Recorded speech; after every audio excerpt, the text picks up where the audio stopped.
Alors j'ai mis mythe ou réalité parce que en vrai c'est toi qui m'as donné le sujet donc vas-y hein, moi je prends peu importe le sujet moi ça me va. Mais moi j'ai même pas l'impression qu'il y en ait vraiment.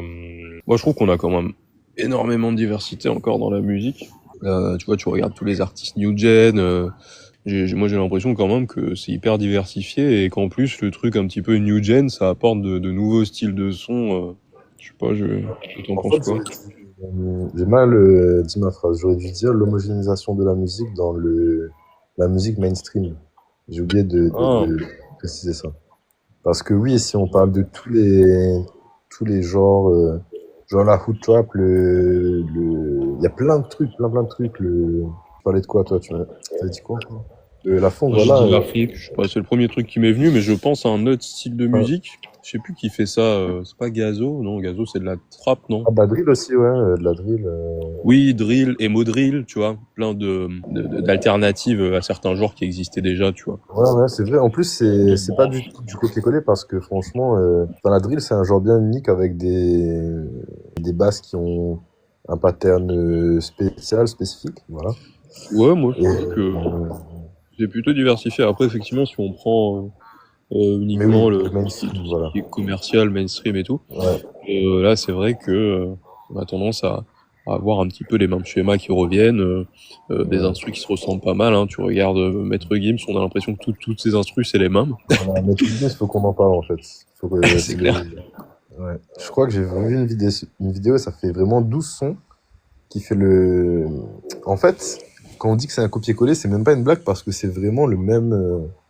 Je sais pas si c'est exactement le même clap, tu vois, le même son, mais en Mm. tout cas, c'est le même pattern, c'est le même. Ouais, ouais, c'est ça. Moi, je veux une parisienne. J'osais pas te le dire, tu me rends bête. Air Force blanche, tu s'habille. On y va, ma petite chérie. Ouais, en fait, C'est tu t'en rends exactement pas la même forcément chose. compte quand tu les écoutes des jours différents, tu vois, mais quand tu les écoutes d'affilée, ou enfin, voilà, là, tu te rends compte qu'en fait, ouais, c'est quasiment la même chose, quoi. Vraiment dommage, en tout cas pour un artiste comme Maître Gims, qui avant, tu vois, faisait des sons, il faisait des hits, tu vois, en 2018, il a fait Ça paie comme jamais, il avait Section d'Assaut, il a fait plein de trucs, ce gars, mais là, ce qu'il fait là, c'est juste du commercial, et je pense je sais pas s'il est encore vraiment passionné par la musique pour faire des choses pareilles, quoi. Franchement, là, je pense qu'il Ouais. est plus en mode je fais de l'argent et voilà, quoi. À mon avis, hein. Non, mais je suis d'accord. Je pense il a trouvé un schéma qui fonctionne bien. Il a dû faire un titre qui a explosé. Et depuis, il reprend le même schéma à chaque fois parce que ça fonctionne toujours. Voilà, la Bah, ça mine fait d'or. toujours du chiffre et du coup, d'un côté, je comprends, mais bon, c'est vrai que t'as plus le charme de l'artiste qui fait de la Là, musique, c'est ça. parce qu'il kiffe ça, quoi. Il fait de la musique parce que ça marche et parce qu'il arrive à en vivre et parce que ça fait de la thune. C'est un peu dommage. Tu peux faire de la thune tout en, enfin, après, c'est compliqué. C'est vrai que moi, je suis le premier à dire que si tu veux que ton boulot soit pas trop chiant et vivre un peu de ta passion, genre, ouais, faut trouver un juste milieu entre ce qui fait de la thune et ce que t'aimes faire, quoi. Et par exemple, tu vois, moi, pour Papang, genre, il y a des trucs, il y a des designs que j'aimerais faire qui sont un peu niches. Et ben, voilà, je vais pas trop changer de sujet, mais ben je les fais pas parce que je sais que ça va pas vendre. Ça sert à rien en fait. Si je fais trois collections qui me font kiffer de fou, mais que ça vend pas, et ben c'est juste la fin de. Tu vois, j'aurai plus de temps en fait pour faire ma passion. Parce que je vais avoir un travail qui me prend quasiment l'entièreté de mon temps. Mais moi, mon interprétation, c'est de me dire, c'est peut-être un peu ça, tu vois, c'est de se dire, on essaie de trouver un juste milieu entre ce qui fonctionne et ce que j'aime faire pour que ça plaise, que je puisse faire de l'argent avec et que je puisse continuer à le faire, tu vois. Je comprends ce point de vue-là. Et attends, juste petit aparté, je viens de repenser à un son de Maître Gims. Bella, en fait, ce son, enfin, il est magnifique. Tu vois, il y a une vraie mélodie, une vraie recherche. L'intro à la guitare, le chant et tout. Enfin, franchement, c'est un vrai son bien travaillé. Et ouais, voilà. Et en fait, ouais, je comprends quand tu dis que il fait ça pour gagner sa vie, en fait. Mais il y a un choix entre la passion de la musique et juste de vouloir en fait gagner sa vie comme ça, quoi. Ouais, et Je puis je pense dis que ça, c'est mais ce qu'il va faire, mais je pense je pense que là, maintenant, il a les moyens de ne plus faire des trucs commerciaux et parce qu'il doit être très exactement, très bien, ouais.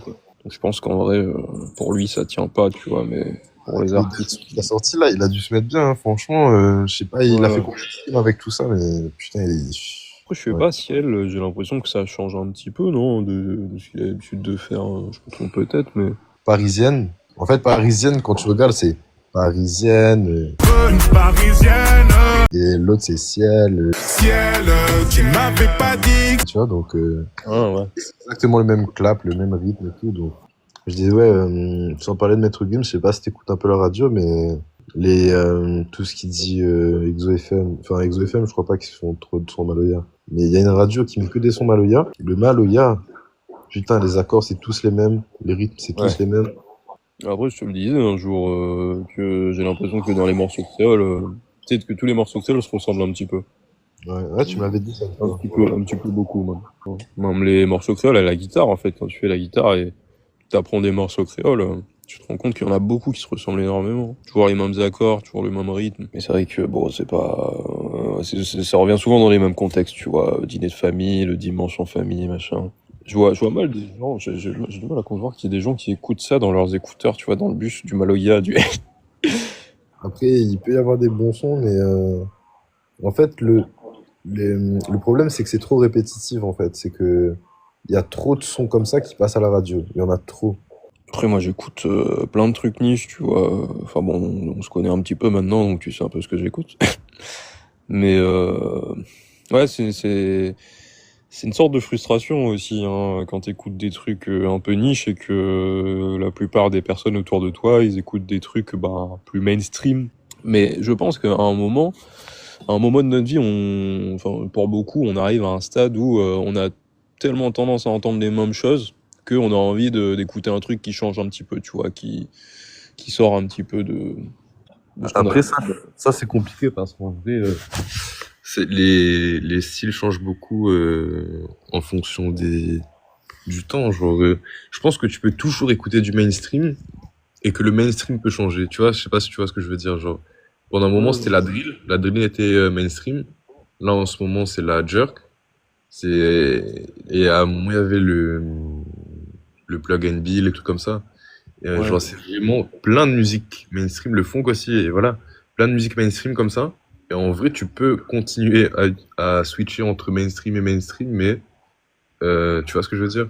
Ouais, enfin voilà, moi ce qui m'a fait sortir du mainstream, par exemple, c'est ce truc de mainstream. Est-ce que Nekfeu à l'époque c'était mainstream quand même? Tu vois, j'écoutais beaucoup de Nekfeu, des trucs comme ça, l'homme pâle, l'entourage, avant qu'ils soient tous cancel, ben c'est le fait d'entendre toujours la même chose, tu vois. Nekfeu, machin, ça redevenait redondant, l'entourage pareil, Lord Esperanza pareil, ils faisaient tous un peu la même chose.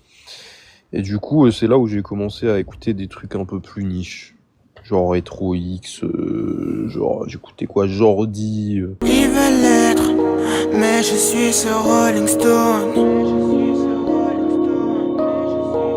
Ça roule devant, derrière, à ma droite et à ma gauche. Vraiment des musiques, quand c'est la première fois que tu les entends, tu te dis mais qu'est-ce que c'est que ce bordel? Puis quand tu l'écoutes pour la 10e fois, tu te dis ah, il y a un truc qui se passe. C'est que il y a une sorte de satisfaction à écouter quelque chose de différent, on aurait apprécié ça. Et moi je suis un peu dans cette période-là depuis un moment.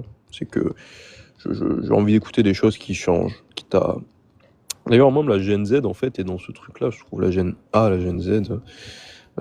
Tu vois, quand tu regardes le grunt de Petite Sœur. Petite sœur OF avec les bugshots. J'ai toujours un OF avec mon mugshot. C'est quelque chose qui est vachement différent de ce qu'on a l'habitude d'entendre. Et puis en plus, le fait que ce soit une personnalité trans qui rappe sur un média de rap hyper connu, traditionnel, qui a eu l'habitude de faire du Nekfeu, du Alpha One, des trucs qui rentrent vachement dans ce que tout le monde a l'habitude d'entendre et de voir. Et ben là, c'est vrai que, tu vois, déjà, ça apporte quelque chose de nouveau, quoi. Mais c'est un style qui se différencie un peu de... Ouais, c'est des trucs un petit peu genre vocodeur, un peu... C'est vraiment dur à définir, mais t'écouteras et puis tu verras, tu comprendras de quoi je parle quand je parle de glitch et tout. Mais ouais, pour autant, tu vois, c'est pas ce que j'écoute. Petite Sœur, tout ça, mais je suis pas super fan. Mais par contre, tu sens que quand même, il s'est rappé, quoi. Tu sens qu'il y a de la technique, les textes sont travaillés, qu'il y a une DA, qu'il Enfin, quand je dis DA, c'est pas DA dans le sens où tout le monde dit DA, tu vois, c'est vraiment une vraie DA. Le décor est hyper travaillé, t'as des trucs glitchés de partout. Le clip, ça se voit, il a dû coûter quelques milliers d'euros. Ok, ouais. J'ai regardé un petit peu j'ai survolé les miniatures des clips et ça a l'air propre comme clip.